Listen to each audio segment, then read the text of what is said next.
Idade e diversidade no século XXI.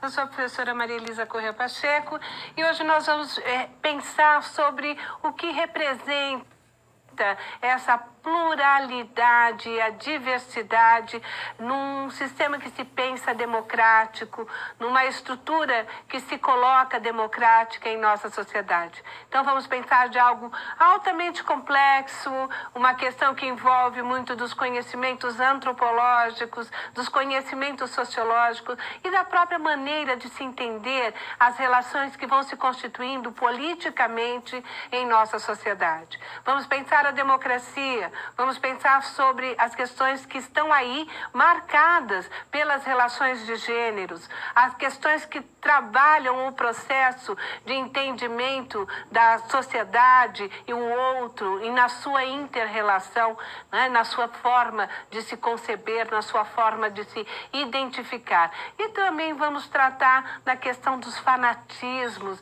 daquilo que se apresenta como um avesso das democracias, aquilo que se apresenta a partir das intolerâncias dos seres humanos. É um assunto muito interessante, é algo que você pode conferir comigo no quadro, as discussões que serão aqui apresentadas. Então, você tem no seu livro didático, Unidade de Ensino número 4, e temos aqui como competência exercitar a nossa alteridade e a nossa tolerância. Vamos ver se a gente consegue, a partir das reflexões que nos são colocadas pelos teóricos, a partir das reflexões que nos são aí desafiadoras para tentarmos entender um pouco melhor o outro como se apresenta. Não é só se colocar no lugar do outro, não é? O processo da alteridade é realmente buscar a compreensão desse outro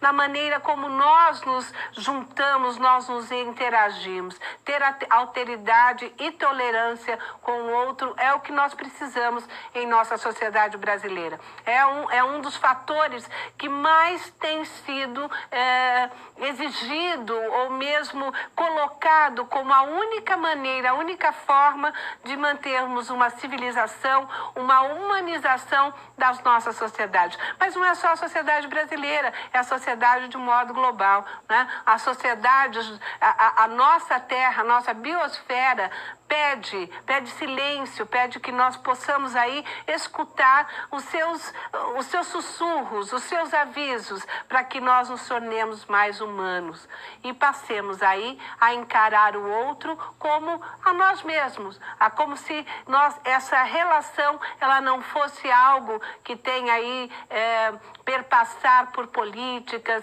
mas sim como algo que seja natural, que venha da natureza humana. Nesse sentido, no quadro ainda, nós vamos ver que essas discussões, elas nos trazem o conceito do que vem a ser pluralidade. Vamos tentar ver o que vem a ser essa diversidade nesse Brasil imenso e contemporâneo. Palavras-chave que nós vamos utilizar: a ideia de democracia, vamos falar da alteridade, da tolerância, da pluralidade, do gênero e da religião. Título da nossa aula, então, pluralidade e diversidade.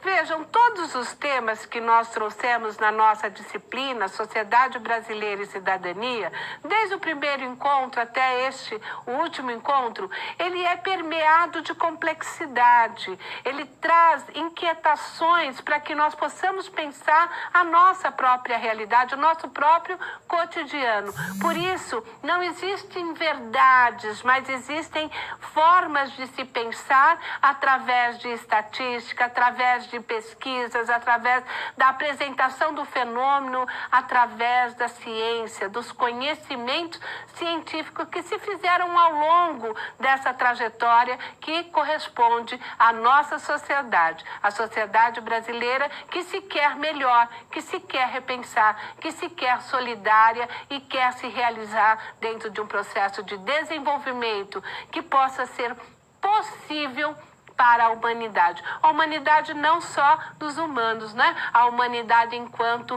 qualquer ser vivente.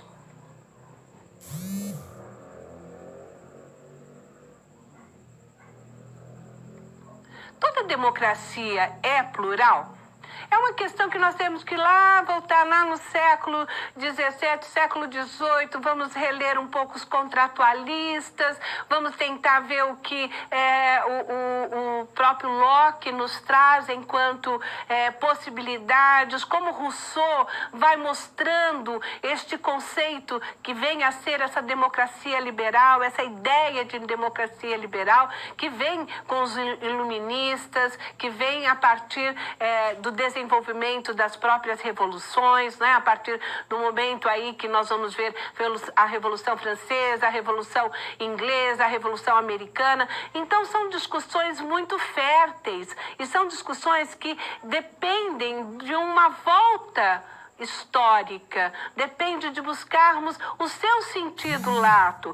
E aí nós poderíamos chegar lá na Grécia e pegar o termo, a palavra democracia, demopovos, né? Então, ela vem dessa especificidade dos gregos, filósofos gregos antigos, que nos trazem essa referência, né, da relação do povo, como dizia Platão, com o quê? Com Kratos, né? Com a questão de trabalhar aquilo que se pensa de sociedade, aquilo que se pensa de poder.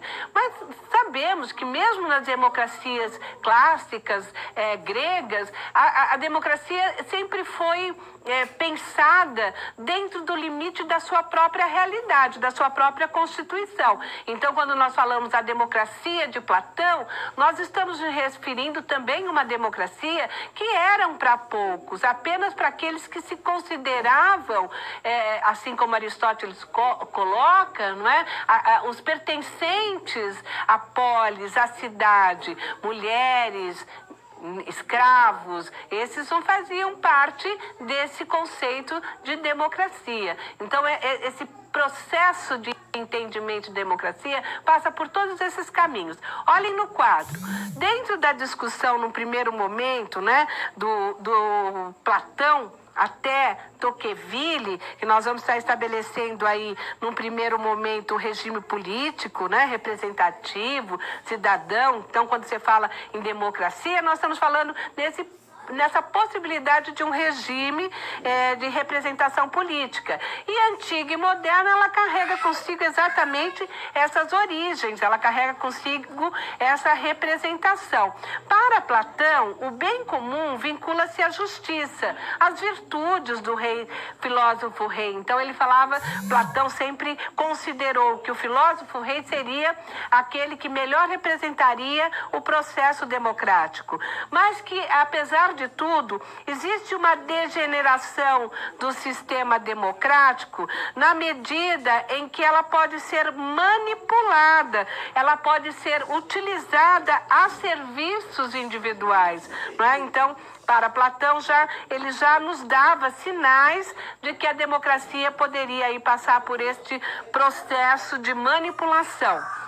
Se avançarmos um pouco a ressignificação do Estado, chegarmos aí até o Estado moderno, nós vamos ver que a partir do século XVII, aproximadamente, né, nós vamos ter aí, ao século XX, nós vamos ter algumas revoluções, que foram a Revolução Francesa, a Revolução Inglesa e a Revolução Americana, e que vão ter representantes que vão trabalhar este conceito, ou trazer a ideia de que venha a ser democracia. Então, no primeiro momento, vamos dialogar aqui com um dos contratualistas, o John Locke, aonde os direitos naturais dos indivíduos vão ser preservados através da ideia de democracia, né? Através dessa construção.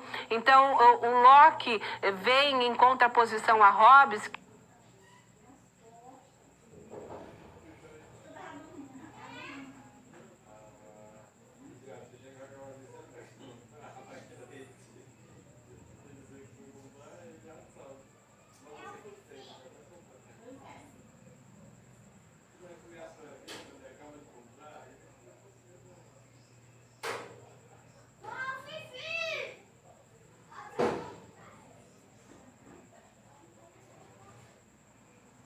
que colocava, né, o Estado absoluto, o absolutismo do rei e tudo mais, e o Locke vem com o liberalismo, né? Ele é o representante maior do nosso liberalismo. Então, Locke vai apresentar esta principal ideia. Já Thomas Jefferson, né, na América, a partir da supremacia da vontade popular, e Tocqueville nos apresenta a ideia da democracia como uma igualdade de condições e atuações políticas dos cidadãos. Mas todos eles chamam a atenção para vamos dizer assim, a desconstrução da ideia de democracia e os riscos que ela pode levar, né, como sistema, à tirania. Então, todos eles, desde lá de Platão, nós vamos ver que é apontado que as democracias, principalmente se pensarmos aí as democracias que vão se constituindo no Estado moderno, elas podem levar à tirania, a um absolutismo, né? Ou seja, do rei, ou a algumas, vamos dizer, propriedades de Estado que vão se tornando autoritárias. Nesse processo, vamos pensar a nossa democracia contemporânea.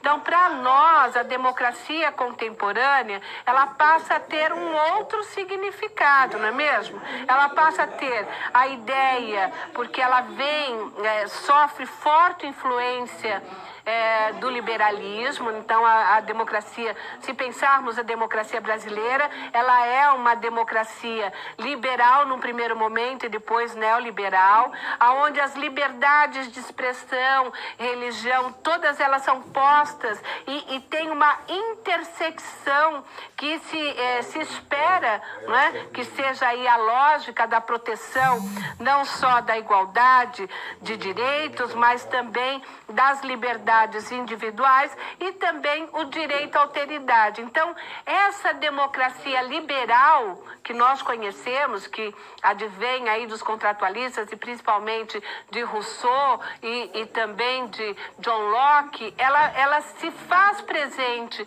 em nossa sociedade a partir desse tripé, dessa intersecção de elementos que se constituem através dos direitos à igualdade, as igualdades, vamos dizer, formais, né? As igualdades estabelecidas formalmente pelas normas, pelas leis, pelas constituições, também pelo processo de alteridade, o reconhecimento do outro nas suas próprias características, nas suas próprias formas de se manifestar, de se posicionar, e os direitos individuais. E esses direitos individuais nos levam a pensar o direito à propriedade, o direito à comunicação, o direito de se posicionar a favor ou contra determinados espaços políticos, determinadas ordens constitucionais. Então, esses direitos referem-se, ou o processo da democracia liberal no Brasil, refere-se aos direitos constituídos. E esses direitos, apesar de serem constituídos, eles muitas vezes ficam apenas na formalidade, não alcançando aquilo que se espera, que é a justiça social.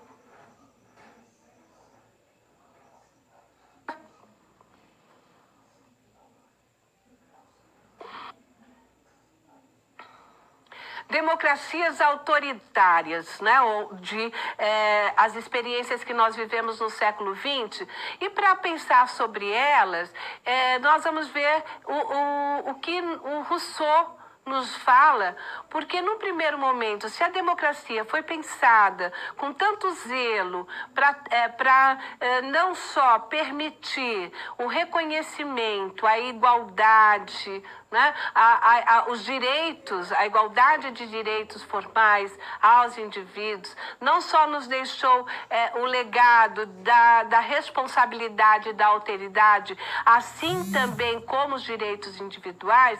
É importante que a gente pense como essa democracia, né, liberal, e como que Rousseau vai observando em pleno, claro, a partir dos seus escritos, né, dos séculos anteriores, como que ele consegue nos auxiliar a pensar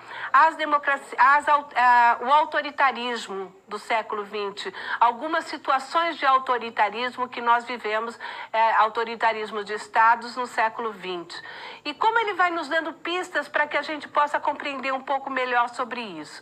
Então, no quadro, você pode observar que as discussões são colocadas da seguinte maneira: democracias autoritárias de Rousseau às experiências do século XX. Então, para Rousseau, né, os riscos da degeneração da democracia, assim como Platão chamou a atenção, assim como Tocqueville nos demonstrou através da sua filosofia de Estado, ele vai colocar que esses riscos, ela se dá a partir vamos dizer, da desconstruções ou do estabelecimento, né, que as constituições prevalecem, que as constituições permitem, da desconstrução daquilo que se pensa enquanto coletivo, enquanto sociedade.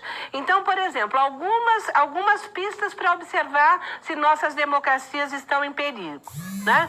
Primeiro, limitações ao pluralismo, ou seja, o combate de determinados setores da sociedade, o combate de determinados grupos sociais em relação a outras formas de manifestação de vida dos indivíduos. Isso que se refere ao pluralismo. E aí a gente entra muito nas discussões das diversidades, não só das diversidades sociais, políticas, econômicas, como também as diversidades que vão sendo apresentadas através da relação de gênero, através das relações que vão sendo compostas no bojo das nossas sociedades. Então, primeira coisa, uma sociedade conservadora, uma sociedade que tenta estabelecer limite ao direito do outro, ao direito do plural, né? Aos migrantes, imigrantes, aqueles que são constituídos de forma diferente, ela já está colocando a democracia em risco. Olha lá no quadro novamente.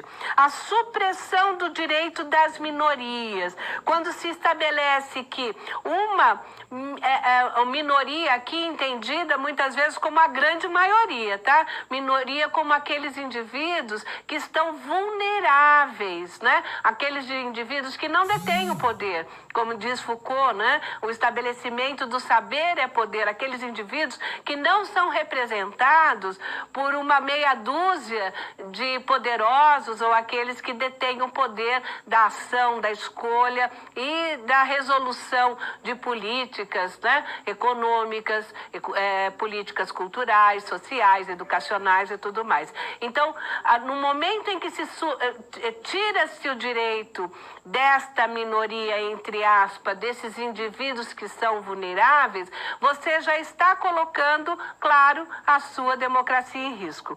Mais uma questão, o autoritarismo, quando as sociedades se estabelecem assimetricamente, quando elas se estabelecem a partir de um processo de submissão. Rompe-se o pacto social de Locke, né? Quando ele estabelece que o pacto, a autorização que o coletivo passa ao Estado para representá-lo é um pacto enquanto está atendendo as duas partes, né? Está atendendo o bem maior, que é o coletivo, e não os interesses de uma pequena minoria. Então, no momento em que rompe-se esse pacto, né, do Estado com a maioria, ou os vulneráveis, e passa a representar apenas uma minoria que detém, por exemplo, o capital financeiro, que detém as grandes corporações e tudo mais, esse pacto passa a ser rompido. E isto é um risco à democracia.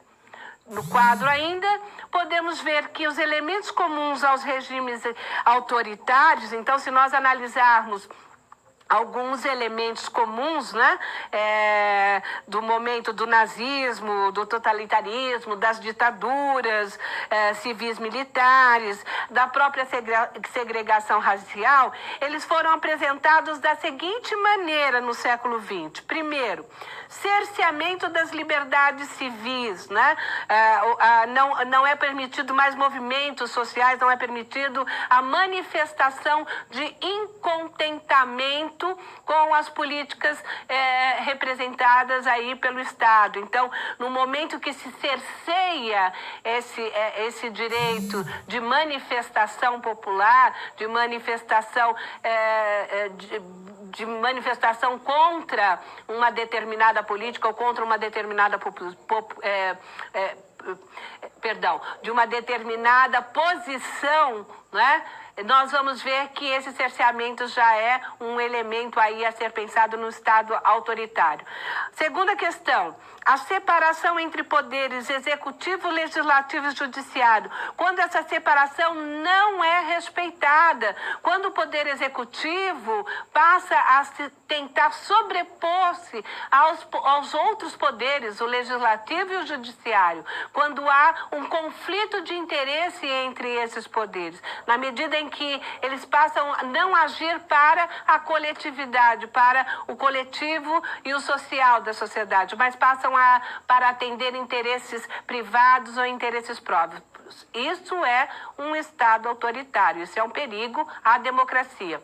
Outro elemento importante para nós não perdermos de vista, o controle e a censura e das mídias, as manipulações de eleições, o nacionalismo exacerbado, o militarismo unipartidário. Esses elementos vão constituindo algo que nós podemos chamar que é, né, uma política autoritária, e por isso os direitos internacionais e a ONU, como uma organização das Nações Unidas, desde 1945, busca aí mediar essas relações, né, para que possa, vamos dizer, minimizar esses problemas na sociedade. Então, nós temos assim, que as decisões relativas à paz, à segurança, é tomada pela ONU como segurança, né, e serão consideradas obrigatórias para todos os países, conferindo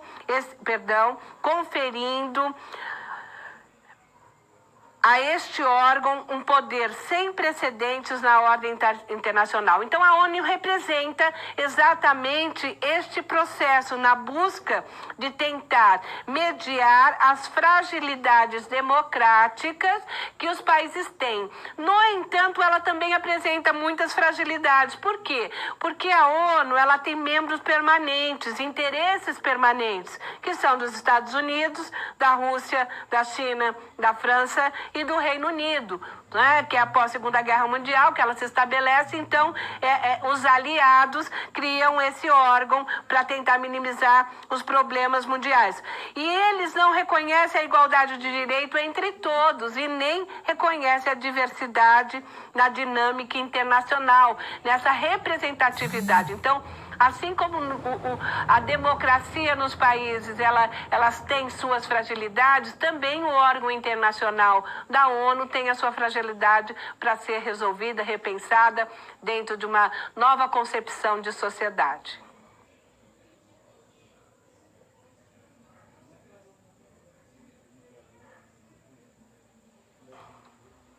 O que é ideologia de gênero? Será que esse termo existe? Será que cientificamente eu posso explicar ideologia de gênero? Ou é um termo que foi forjado, foi construído para que nós pudéssemos aí pensar as questões de gênero já mascaradas por uma determinada posição? É importante a gente pensar que essa palavra ideologia de gênero na ciência não existe. Na realidade, nós temos o conceito de ideologia, né? E temos o conceito de gênero, que faz parte de uma outra realidade, né? Do que essa manifestação da forma que é colocada junto. Nós precisamos pensar a questão de gênero dentro deste olhar, a questão de gênero dentro do olhar da construção e constituição das relações que se fazem presente entre homens e mulheres dentro das sociedades e dentro da sociedade brasileira mais especificamente.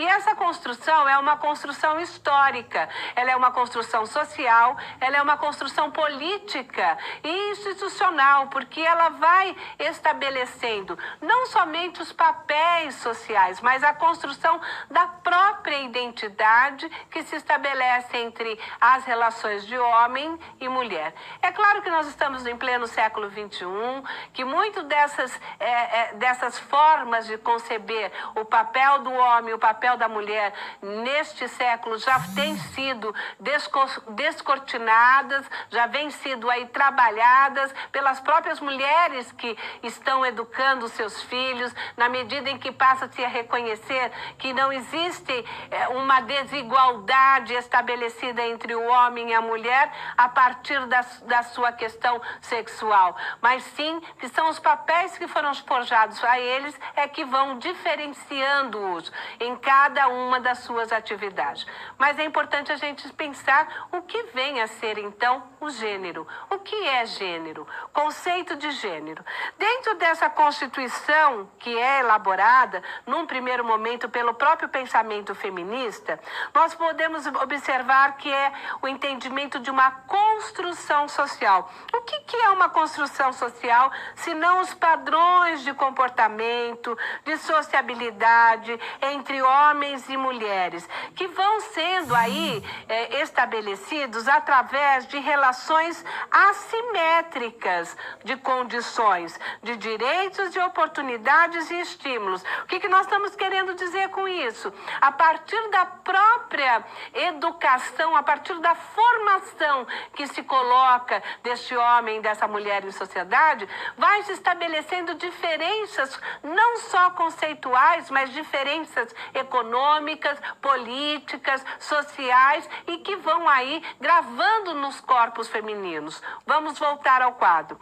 Relações sociais de poder, cultural e socialmente determinada às mulheres, determinados comportamentos que se esperam que elas tenham, e a naturalização dessas assimetrias, como se fosse natural o homem ser superior, o homem poder tudo, e dentro dessa assimetria nós vamos ver as relações jurídicas, sociais, econômicas, das desigualdades e privilégios.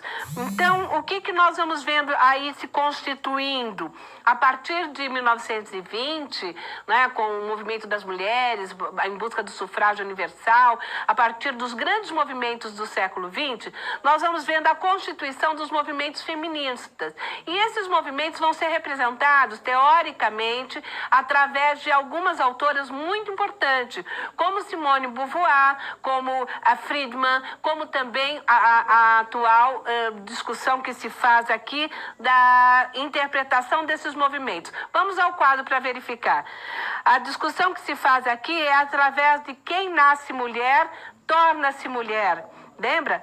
Simone de Beauvoir. Nenhum destino biológico, psíquico, econômico define a forma que a fêmea humana assume no seio da sociedade. É o conjunto da civilização que elabora esse produto, intermediário entre o macho castrado que qualifica o feminino. E essa forma que Simone de Beauvoir vai nos colocando, ela vai se aprofundar com Judith Butler, quando ela discute a performance de gênero, quando ela discute como que essa performance vai constituindo essa identidade. No quadro Performance de Gênero, de Judith Butler, que é nada mais a questão do comportamento, né? Onde masculino e feminino é elaborado no âmbito social a partir das repetições. Então, se alguém é mulher, isso certamente não é tudo que esse alguém é. Porque o gênero nem sempre se constitui de maneira coerente ou consistente nos diferentes contextos históricos. E por quê? O gênero estabelece intersecções com modalidades raciais, classistas, étnicas, sexuais, regionais, de identidades discursivamente constituída. Então, Judith Butler, que está mais no contemporâneo nessa discussão, ela fala, olha, vai além da condição de mulher, vai na sua performance, na maneira como ela vai se constituindo. E essa maneira, ela não é única, ela tem diversas formas que ela passa, tanto pelo sexual, tanto pelo político, como cultural. E aí ela vai se constituindo, e aí se constitui a identidade de gênero.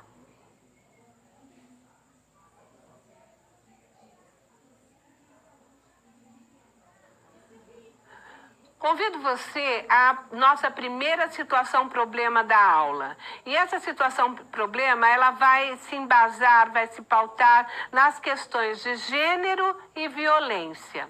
Assim, eu vou descrever essa situação para você. O contexto da pandemia da Covid-19 tem intensificado a violência de gênero, em função do isolamento de mulheres confinadas com parceiros agressivos, que exercem sobre elas maior impunidade e que exercem sobre elas maior controle diante da sensação de maior impunidade, provocada pelo isolamento. Catalina Oquerendo define no título de sua matéria, em 6 de abril de 2020, a violência de gênero e é uma pandemia silenciosa. Olha que interessante. Então, Catalina, que é uma jornalista, ela faz uma pesquisa, isso não só ela, mas vários meios de comunicação, vários jornais, várias mídias têm apresentado essa questão do aumento, né, em 2020, da violência contra a mulher e os feminicídios, justamente por conta da pandemia e pelo isolamento desses indivíduos, né, em sociedade. Porque nós tivemos muitas cidades que tiveram que ficar totalmente isoladas, outras não. Bom, mas o que isso... mas por que essa violência aumenta? Exatamente porque ela faz parte de uma construção cultural do homem, né, na sua permissibilidade de agressividade. Então, dentro dessa construção ainda daquilo que chamamos, né, de machismo, de superpoder sobre o outro, toda essa visão de gênero que vai se estabelecer em relação à mulher, ao corpo da mulher, pode ser visto, então, neste aumento de problema de violência a partir dos isolamentos das cidades para se proteger desse grande problema sanitário que nós estamos vivendo, que é a pandemia. Vamos problematizar. A violência de gênero reflete relações de poder e sociabilidades produzidas por desigualdades. Desigualdades de gênero, étnicas e de classe, que nós não podemos perder de vista. Elas se referem principalmente à violência sofrida por mulheres de diferentes faixas etárias e que são, em sua maioria, alvo de violência masculina. Pergunta-se, o que estaria por trás da permanência da violência contra a mulher em nossas sociedades? Será que é possível nós conseguirmos detectar o que está por trás dessa violência dos homens em relação às mulheres em nossas sociedades em pleno século XX? Ora, nós precisaríamos aí, então, voltarmos aos estudos, né? Voltarmos à história e percebermos como as sociedades, como o processo de colonização das sociedades europeias foram se estabelecendo através dessa relação que advém lá da Idade Média, até, por que não, da Grécia Antiga, onde as mulheres passam a ser sempre objetos, ou se não, sempre são submetidas às ordens e às regras impostas pelas sociedades, que é diferente com determinadas tribos, por exemplo, indígenas, né? A mulher, ela tem uma outra concepção em determinadas tribos indígenas. Mas se nós pegarmos a sociedade europeia, né? Essa sociedade ocidental, que se faz presente na nossa formação cultural, política, econômica,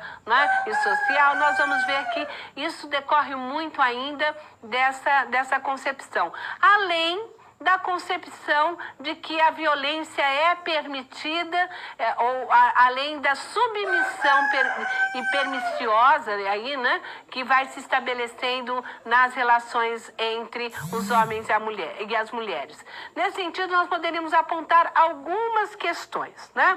Primeiro, a condição da mulher e os padrões de comportamento e sociabilidade, que é isso que eu digo que vem lá da história, né? Quais são os papéis das mulheres, quais são os papéis dos homens e como isso foi passando de geração para geração sem ser questionado, lembrando sempre que isso faz parte de uma sociedade ocidental, né, europeia, e que nunca foi aí questionado esses papéis. E a partir dessa assimetria de condições de direitos, quer dizer, esses direitos e as oportunidades e estímulos sempre foram colocados de diferente forma entre a relação de homem e mulher. A relação do poder, a ordem compulsória heterossexual e as percepções sexistas. Então, essas relações, né, que vão se estabelecendo dentro do processo da nossa sociedade, vão colocando os homens brancos, héteros, como indivíduos, entre aspas, superiores e que podem subordinar não somente os negros, os índios, né, torná-los como objeto, mas também a mulher entra dentro desse relacionamento. É claro que a mulher branca, ela tem um diferencial totalmente, as suas desigualdades ou a forma de violências que elas recebem muitas vezes são diferentes das recebidas pelas mulheres negras, pelas indígenas, porque aí soma-se, né, os preconceitos e soma-se aí toda aquela xenofobia estabelecida neste processo.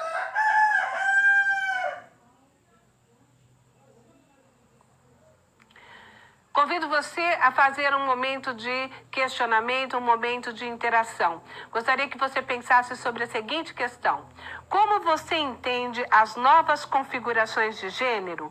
Com respeito ou com preconceito?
você entende as questões de gênero? Novas configurações de gêneros na sociedade contemporânea.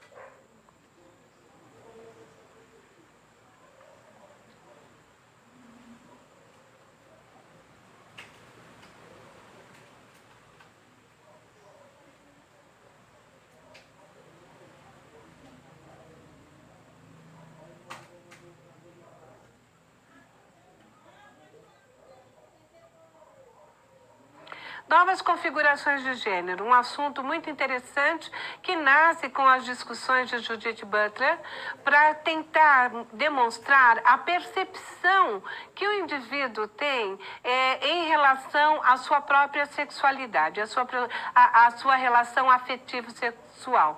Então, Judith Butler nos dá N elementos para entendermos como essas configurações vão se fazendo ao longo do tempo e como isso vai criando uma ideia de que vai além da discussão de Simone de Beauvoir, né? Da questão de que nós nascemos, a condição de mulher, a condição de gênero, ela é instituída através da sociabilidade, dos papéis sociais, mas vai muito além disso, vai para tentarmos compreender como essas percepções elas vão influindo na maneira com que os indivíduos se enxergam frente à sua própria corporeidade e também frente aos papéis que ele vai exercer. Então é muito importante nós entendermos que essas novas configurações fazem parte do século XX, fazem parte do século XXI e não tem volta. E por isso é importante trabalharmos as nossas visões de pré-conceitos, quer dizer, conceitos adquiridos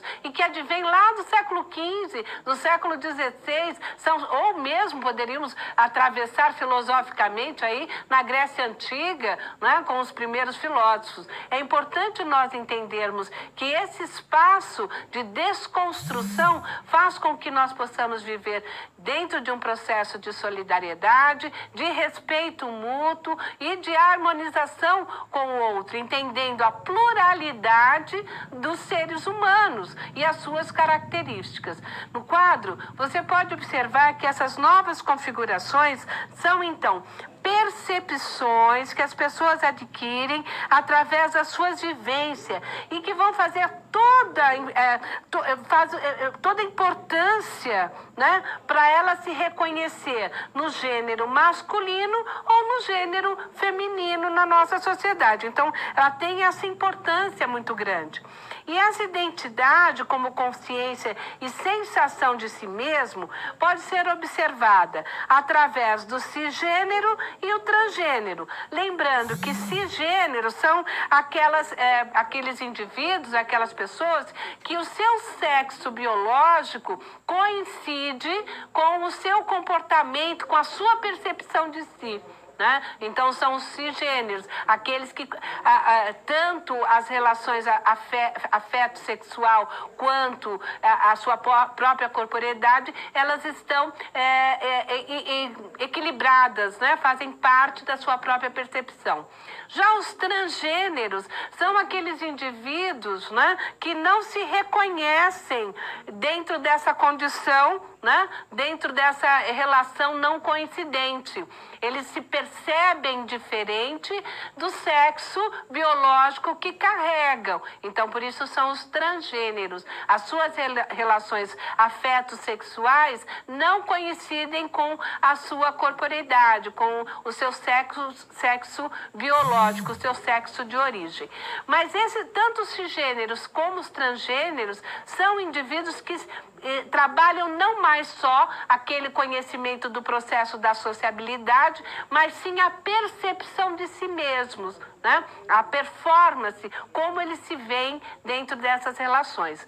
Podemos, então, observar que dentro dessas relações de cisgêneros e transgêneros, nós vamos encontrar aí os heterossexuais, os indivíduos heterossexuais, os indivíduos homossexuais, os bissexuais e os indivíduos que se colocam como assexuais. Então, é importante aqui, quando trabalhamos este processo de pluralidade, reconhecermos essa diferença, essa pluralidade, essa pluralidade dos seres humanos, essa linda pluralidade dos seres humanos, ou seja, a maneira como nós, indivíduos, não só nos caracterizamos pelas nossas características biológicas, também não só pelas nossas condições sociais, né, econômicas, de classe. Sempre é importante repensar esse processo a partir desses elementos, né? Então, quando pensamos gênero, nós temos que pensar a questão de gênero a partir das classes, quer dizer, a partir do seu reconhecimento de classe social e econômica, né? De classe, de forma de produzir a sua própria existência, como esse indivíduo, esse ser social, esse sujeito social, ele exerce a sua produção, né? Dentro do trabalho, dentro das classes que aí vão sendo compostas, vão se compondo, e também dentro do processo que vai se constituindo aí na sociedade a partir do econômico. Então, o papel da mulher no mundo do trabalho, ele é muito importante. Por isso que nos chama atenção. E cada vez mais isso é importante, porque a mulher, ela está tão presente em todos os momentos da nossa sociedade, seja na educação, seja no nosso das né? Seja na política, estamos nos fazendo representar, seja dentro das diferentes profissões que nós estamos exercendo na sociedade, mas mesmo assim, com todo este avanço, né, existem índices do IBGE que demonstram que as mulheres, elas estudam muito mais, ou têm um grau muito mais, vamos dizer assim, de estudo acadêmico que os homens, até por conta, se nós formos buscar no interior da realidade histórica, por conta de que muitas vezes os homens tiveram que abandonar seus estudos para só trabalharem. Então, tem toda uma historicidade neste processo que não pode ser desprezada. Vamos ao quadro? Protagonismo feminino e os obstáculos globais, dupla jornada, trabalhos domésticos, percepções sexistas e inferioridade de renda. No Brasil de 2016, as mulheres dedicaram aos cuidados de pessoas ou a afazeres domésticos cerca de 73% a mais de horas do que os homens, por conta, né, dessas questões de se fazer, de ter uma expectativa de que elas exerçam uma série de atividades ao mesmo tempo.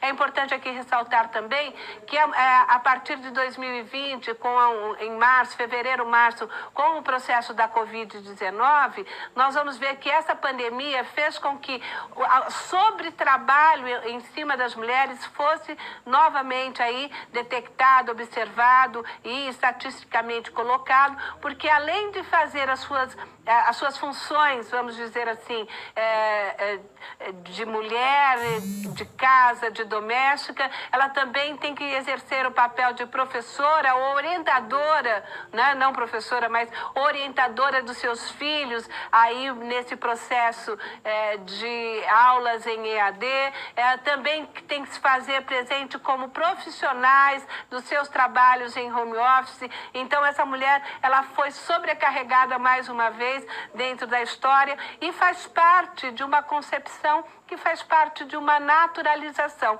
Naturaliza-se este papel da mulher, naturaliza-se como se realmente fosse uma função já cravada no seu próprio corpo.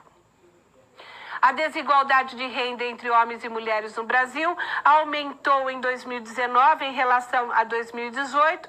O rendimento médio mensal do trabalho de um homem ficou praticamente estável em relação ao ano anterior, de 2.551. Para 2.555, já o rendimento médio da mulher caiu de 2010 para 1985. Então, ainda a mulher no mercado de trabalho brasileiro é colocada como inferior ou dentro do processo das relações de trabalho.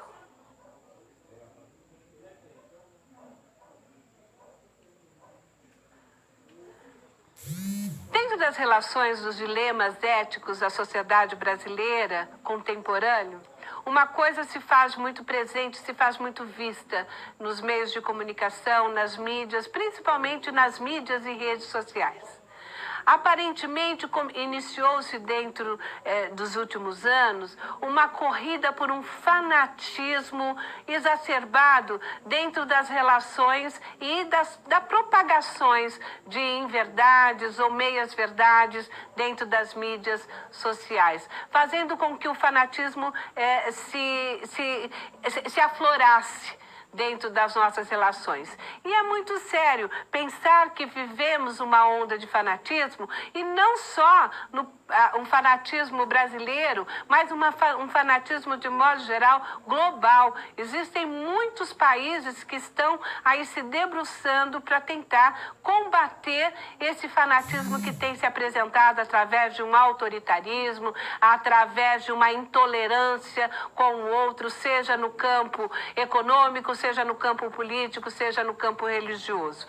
Então, há uma intolerância muito grande no mundo atual. E essa intolerância tem que ser questionada para ser combatida. Nesse sentido, podemos ir ao quadro e observar que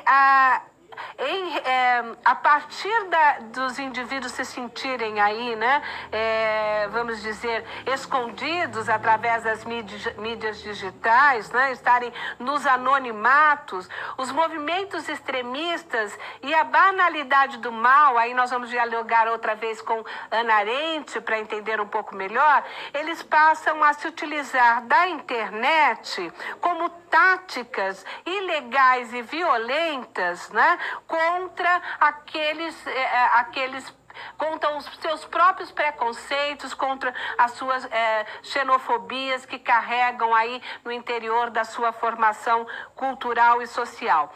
E nesse anonimato, a internet não tendo aí um controle mais sistemático de conteúdos e mobilizações, nós vamos ver que a fake news, não só politicamente, mas a fake news se tornou um objeto de desinformação da sociedade, né? Então, a internet, com todas as suas benesses, as redes sociais que nos traz aí tanto conhecimento, ou tanta informação que podem ser apreendidas e tornadas como conhecimentos, muitas vezes ela vai para um caminho, como diz Hannah Arendt, né? Ela vai para um caminho do mal, né? Ela vai para um caminho onde a sua escolha é trazer desinformação, cegueira no outro. E isso tem ocorrido desde 2015, 2016, e cada vez mais temos a presença das fake news.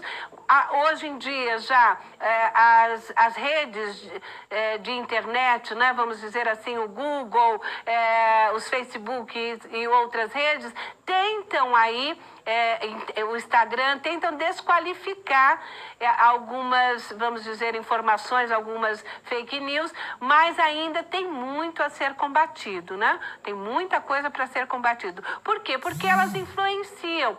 Elas podem pegar pessoas desavisadas, pessoas de boa fé, muitas vezes, que passam a acreditar por conta dos seus próprios interesses privados, particulares, ou por conta de uma afetividade, passam a acreditar em grandes mentiras e até destruição da história. Nesse sentido, vamos ao quadro. Para lembrarmos aqui como Hannah Arendt explica a banalização do mal, ela fala da seguinte forma: estamos diante de um tipo de mal sem relação com a maldade. Olha que interessante, né? Hannah Arendt, ela vai fazer o seu estudo, né, sobre a questão do Tribunal de Nuremberg, quando se vai discutir a condenação de Eichmann, acho que falei certo, né? De um alemão nazista que participou de grandes torturas, né? Foi responsável por grandes torturas aos judeus. E ela vai fazer um estudo sobre essa pessoa e ela fala, olha, estamos diante de um tipo de mal sem relação com a maldade, porque é uma patologia ou uma convicção, olha essa palavra, gente, convicção ideológica. Trata-se do mal como causa do mal, pois não tem outro fundamento. Ela está querendo dizer, aí ela já está trazendo para nós um elemento muito interessante. Olha, muitas vezes a pessoa que está praticando, vamos dizer entre aspas, aquele mal, ela não reconhece a maldade. Ela não reconhece aquela ação, aquela escolha, aquele nazista que seguia as ordens de Hitler, seguia as ordens do seu exército. Ela não reconhecia como maldade. Ela simplesmente estava exercendo, entre aspas, o seu dever. É muitas vezes como os nossos policiais, vamos dizer assim, os nossos agentes públicos, né, da ordem pública, os nossos agentes que estão aí para manutenção da ordem, para a segurança e tudo mais, muitas vezes eles praticam determinadas atitudes sem perceber, né, ou banalizam o mal exatamente por não perceberem, não buscarem o sentido daquela ação que eles estão desenvolvendo, naturalizando aquela ação como se fosse normal, né? Como se fosse uma questão normal. No quadro ainda, o praticante do mal banal não conhece a culpa. Olha, isso é muito importante. Ele age semelhante a uma engrenagem, uma máquina do mal. O mal banal parece ser um fungo. Cresce e se espalha e atinge contingentes enormes das populações humanas em diversos lugares da Terra.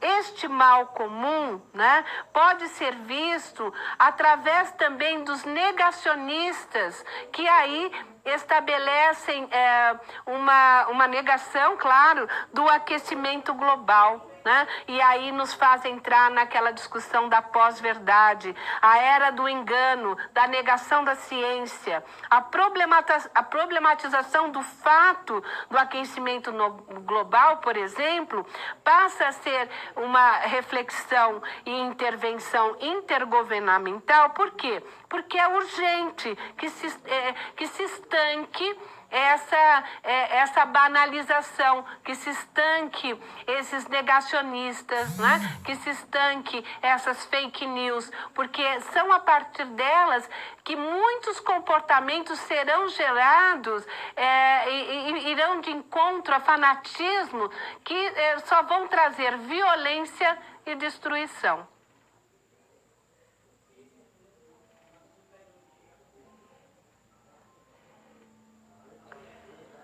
Política e religião entre a tolerância e o fundamentalismo contemporâneo que nós estamos vivendo. Não só nós, sempre quero lembrar que essa vivência que nós estamos tendo hoje no Brasil, em pleno século XXI, nós estamos observando em várias partes do mundo. O próprio processo de globalização passa a nos permitir observar e encontrar muitos dos elementos que vivemos em nossa sociedade, claro, respeitando as questões territoriais, da cultura do povo, respeitando a formação e o desenvolvimento de cada país. Nós vamos ver que muito desse autoritarismo, desse fanatismo, principalmente fanatismo religioso, vem desembocando ações, vem se apresentando em nossa sociedade de forma agressiva, violenta, de uma xenofobia muito grande. Mas vamos observar aqui como podemos tratar e considerar essas questões, né? Então, política e religião entre tolerância e o fundamentalismo contemporâneo. A ideia da diversidade como componente histórico da nação, das tradições, das culturas e dos hábitos. E em decorrência, né? Em contraposição à intolerância. Então, quando nós falamos de diversidade, falamos de pluralismo, falamos de reconhecimento do outro, da alteridade, da compreensão que temos dos direitos constitucionais de 1988, a própria Constituição brasileira, né, deixou aí estabelecido o direito à diversidade, o direito à pluralidade. O que se coloca oposto a isso, avesso a isto, é a intolerância, é o fanatismo. E esse fanatismo decorre, muitas vezes, por uma ignorância no sentido de ignorar, né, os aspectos de construção cultural, os aspectos de construção social de uma determinada sociedade. Então, esse aspecto de ignorar, né, leva ao fanatismo a ações violentas e, ao mesmo tempo, a uma regressão na sociedade em vez do seu próprio desenvolvimento, em vez de um progresso aí estabelecido. No quadro ainda, nós vamos ver que essa intolerância e esse fanatismo, eles são respaldados ou são, vamos dizer assim, a expressão do entendimento de uma superioridade de uma etnia sobre a outra. Voltamos lá para a discussão do etnocentrismo, né? Os brancos, os héteros, né? Então, essa superioridade ocidental em relação a uma orientação afetivo-sexual, quer dizer, a não compreensão de que a pluralidade ela é uma questão que tem que ser pensada através dos cisgêneros e os transgêneros, e a partir da discussão de uma religião única. Então, esses campos de saberes que vão sendo aí desafiados a observar essas diversidades, essas diferenças, essas formas de se comunicar, essas formas de se posicionar, né, de se perceber no mundo, passam a ser, vamos dizer, estacionadas dentro de um processo racional. Então, os campos de saberes nos levam ao entendimento da dinâmica política, que é racional, estabelecida através de dados, estudos, análises. A religião também permite com que nós entendamos que ela parte de dogmas, crenças, princípios, e este fundamentalismo é uma ação que vai muitas vezes se aparelhando com o Estado e vai trazendo aí a consolidação, né?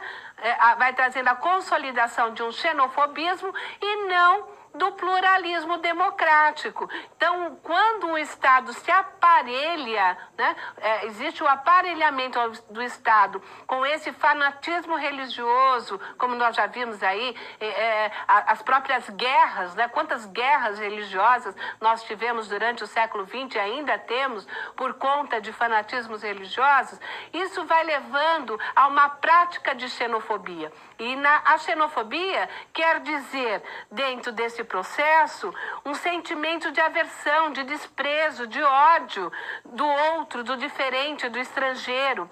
Fundamenta-se nos fatores históricos, culturais e religiosos e étnicos e de raça. E assim também o ultranacionalismo, que é uma outra forma de violência também, que dá uma valorização exacerbada de pertencimento a uma nação e leva a um conservadorismo e uma homogeneidade étnica. Nesse sentido, todo fanatismo xenófobo e ultraconservadorismo contemporâneo, alimentado pelas fake news e a intolerância, valem-se de mitos que não espelham a realidade, aprofundando o medo, a incompreensão e o fortalecimento da banalização do mal, como nos diz nos seus escritos, Hannah Arendt, que é este reconhecimento, quer dizer, a naturalização do mal, como se este mal fosse algo que está incrustado no próprio dever dos indivíduos.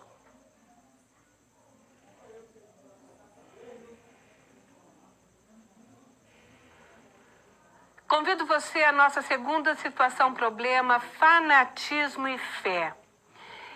esse problema vai nos apresentar um pouco mais sobre o que nós temos visto e como que esse fanatismo e a fé são responsáveis por inúmeras violências antes mesmo, né, que nós pensássemos a história do século XXI. Né? Quando nós passamos pela tantos fanatismos que foram aí desenvolvidos através de guerras no próprio século XX. E aí eu trago para você a seguinte questão, né, para pensarmos juntos. Traficantes usam pandemia para criar o Complexo de Israel, unindo 5 favelas na zona norte do Rio de Janeiro. Essa é uma notícia recente, tá? O medo também atinge a fé. Os moradores mais velhos conhecem a região como Vila Santa de Virgens, uma referência à imagem da santa que foi destruída. Vários terreiros de candomblé foram invadidos e os babalorixás e os filhos de santos foram expulsos de suas casas. A intolerância religiosa provoca danos irreversíveis. Então, isso é um acontecimento agora recente, do mês de julho, onde um traficante conhecido do Rio de Janeiro estabeleceu o símbolo mesmo, eles se colocam como filhos de Arão, alguma coisa assim, e eles estabeleceram que a partir daquele momento todos deveriam seguir a fé ou a religião que eles determinassem. Claro que isso é uma violência, claro que isso também carrega-se por um processo de criminalidade, mas eu gostaria que você pensasse nessa relação, né, do fanatismo e a fé que vai se construindo aí ao longo do século XXI.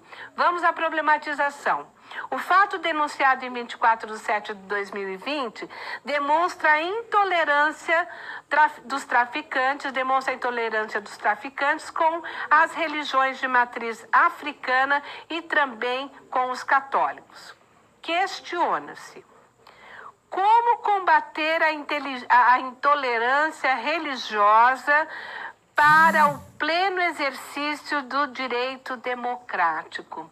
Será que é possível combatermos essa intolerância, essa xenofobia, essa visão muitas vezes ultranacionalista de determinados indivíduos ou grupos sociais, ou povos de modo geral, em relação à fé do outro, a crença do outro, ao dogma do outro, lembrando que a ciência nos dá elementos sistematizados, lógicos, estruturados para tentarmos entender a sociedade, as estruturas sociais, os sistemas, a economia, a política, o processo sociológico, o processo político. Agora, a fé, a religião nos dá elementos de dogmas, nos dá elementos de crenças que são o direito, estão esses direitos constituídos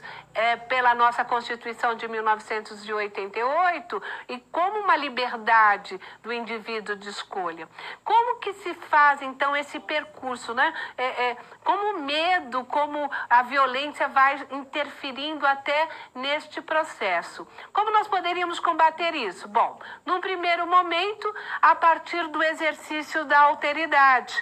É claro que ali nós estamos falando de um criminoso, né? Ele já é traficante, são grupos traficantes, mas mesmo que não fossem, né? A alteridade, a liberdade de expressão e a liberdade de religião é um direito constituído. Então, cabe ao Estado, cabe aos órgãos estatais, às nossas representações jurídicas, às nossas representações públicas, né?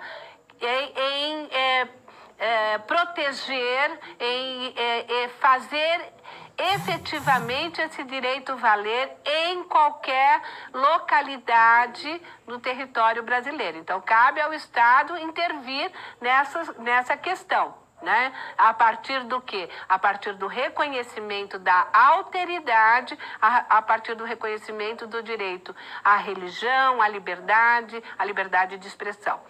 Ainda, as liberdades de expressão e religião encontram seu termo nas margens da ética e da lei. Então, não é só uma questão ética de comportamento já constituído, né, consagrado, mas também das leis. Nós temos aí a nossa Constituição para isso, de modo a garantir que manifestações perigosas ou criminosas não sejam protegidas por esses direitos. Então, aí cabe ao Estado estabelecer o processo de mediação e de organização dos direitos efetivos da população dessas favelas, né, para que elas tenham direito à sua crença, aos seus dogmas e à sua fé.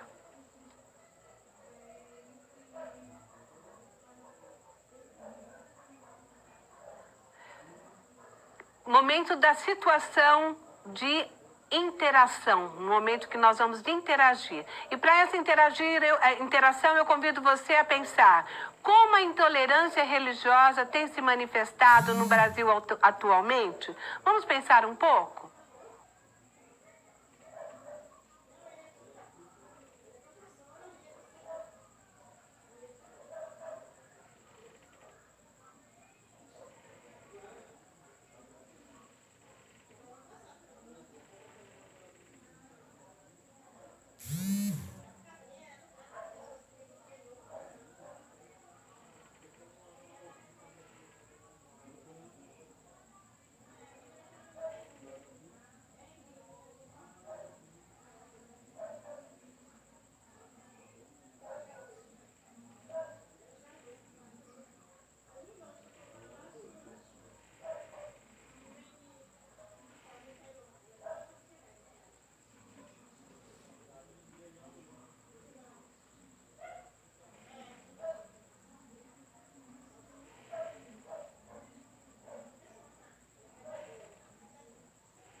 Bem, chegamos ao término da quarta aula da disciplina de Sociedade Brasileira e Cidadania. Hoje tratamos de um assunto muito complexo que diz respeito aos dilemas éticos da vida cotidiana, da nossa contemporaneidade. Para tratar sobre esse assunto, nós elegemos algumas questões importantes que fazem parte do nosso cotidiano. Buscamos aí questões de noticiários, questões de situações, problemas que fazem parte do nosso dia a dia, das informações que chegam até nós e que muitas vezes nós acabamos naturalizando-as, achando que tudo isso que acontece em nossa sociedade é normal e não deve ser pensado ou refletido, porque é assim que as coisas são e é assim que as coisas vão continuar a ser. E eu convidei você exatamente para fazer um caminho inverso desse. Convidei você para pensar seriamente sobre os problemas que envolvem toda a comunidade, toda a sociedade brasileira, e não somente a brasileira, mas todo o mundo global que vivemos em relação às questões da corrupção, em relação às questões que envolvem a pluralidade, a diversidade, a questão de gênero, o fanatismo religioso, questões postas que vão formando aí uma série de atitudes muitas vezes irresponsáveis. Na maioria das vezes, elas são responsáveis pela violência, pelo preconceito que no dia a dia muitos de nós já sofreram ou ainda sofrem em relação a elas. Por isso é importante, no momento em que nós paramos para observar a importância da alteridade, como é importante nos colocarmos frente aos problemas de forma a desconstruí-los, né? Buscarmos o estranhamento daquilo que acontece lá, no nosso lado, no nosso dia a dia, com os nossos vizinhos, sejam eles negros, brancos, índios, sejam eles quem forem, mas como isso é importante ser repensado. Nesse sentido, nós trouxemos aqui exatamente esses elementos, os elementos da reflexão sobre os dilemas éticos e políticos da vida da comunidade. São dilemas que nos perpassam, são dilemas que estão presentes no nosso cotidiano, nas nossas realizações, bem como a relação desses acontecimentos, desses fenômenos, com a ideia de democracia e pluralidade. É importante resgatarmos a ideia de democracia.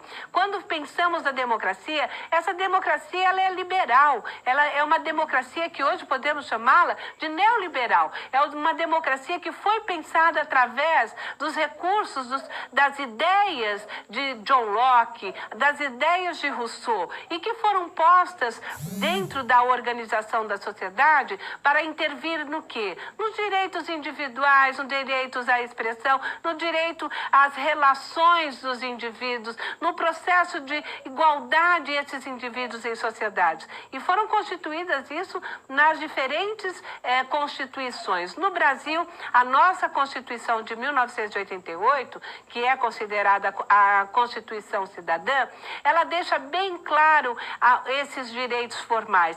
No entanto, é necessário fazer que esses direitos formais passem a ser direitos efetivos, né? Passem a se realizar, concretizar no nosso dia a dia. Também vimos novas formas de afirmação das identidades contemporâneas. Observamos aqui que não existe a ideia, cientificamente falando, de ideologia de gênero. Existe sim estudos de gênero, estudos que foram aí apresentados desde 1920 com as primeiras mulheres, com os primeiros movimentos feministas que buscaram uma igualdade pelo sufrágio universal, que buscaram serem reconhecidas suas vozes e também as suas corporeidades.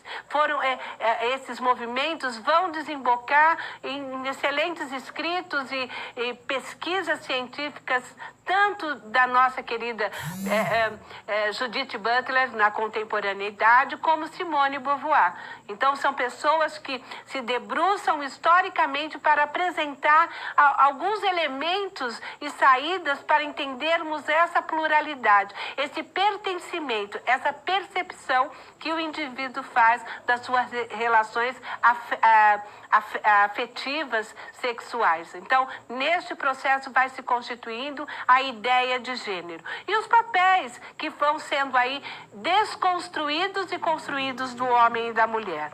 Nesse sentido também, a importância da alteridade, da tolerância, da aceitação das diferenças, sejam no gênero, sejam religiosa. A importância de se combater qualquer tipo de fanatismo, seja um fanatismo em relação a uma determinada religião que coloque em detrimento tantas outras que são praticadas com a mesma fidelidade, com as mesmas intenções de solidariedade e de humanidade dos indivíduos. É nessa perspectiva que trabalhamos. Eu quero agradecer a atenção de vocês e até breve, quando nos reencontraremos.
Agora eu tenho moto minha demais.